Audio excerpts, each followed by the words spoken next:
فشار داده تا زمانی که صدای کلک به گوش شما برسد و برای باز نمودن کمربند هر دور از هم دور سازید. فشار کبین تیره برای راحتیش بیشتر شما آماده گردیده.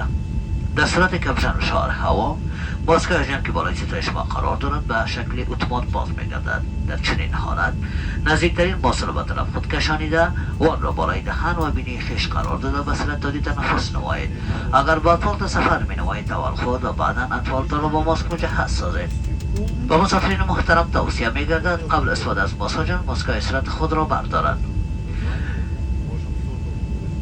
این تره دارای شرجرات های خروجی می باشد که دو باب در پیش رو، دو باب در وسط و همچنان دو باب در اخیر تره موقعیت دارد.